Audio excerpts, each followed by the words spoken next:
আপনি কি টয়লেটে 10 মিনিটের বেশি সময় কাটান? যদি আপনি টয়লেটে 10 মিনিটের বেশি সময় কাটিয়ে থাকেন, তাহলে জেনে নিন আপনার জীবনের ঝুঁকিগুলো। অনেকেই সকালে ঘুম থেকে উঠে টয়লেটে মোবাইল নিয়ে সময় কাটান। মেইল দেখা, হোয়াটসঅ্যাপের মেসেজের উত্তর দেওয়া, এমনকি রিলস দেখা যেন এক রুটিন হয়ে গিয়েছে।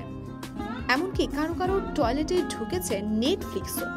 কিন্তু এই সময়টাকে কাজে লাগানোর চিন্তায় শরীরে ক্ষতি হচ্ছে। তাহলে চলুন এবার জেনে নিই ঠিক কতক্ষণ টয়লেটে থাকা উচিত।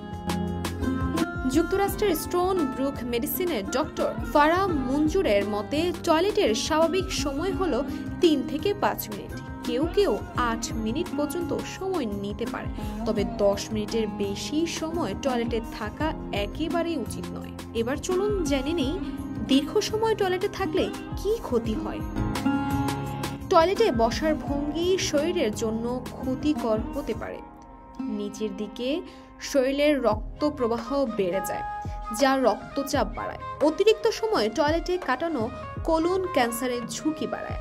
তাহলে চলুন এবার জেনে নিই এতগুলো সমস্যা থেকে কিভাবে সমাধান পাওয়া যায়। টয়লেটে মোবাইল বা অন্য গ্যাজেট ব্যবহার না করা, কোষ্ঠকাঠিন্য এড়াতে খাবারে আঁশ বাড়ানো, নিয়মিত পানি পান করা ও স্বাস্থ্যকর খাদ্যাভ্যাস বজায় রাখা।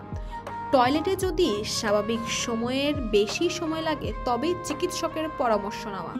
নিজেকে শারীরিকভাবে সুস্থ রাখতে টয়লেটের সময় নিয়ন্ত্রণ করুন। স্মার্টফোন বা সিরিজ দেখার সময় নয়, বরং স্বাস্থ্যকে অগ্রাধিকার দিন। দর্শক, এই সময়ে ঢাকা।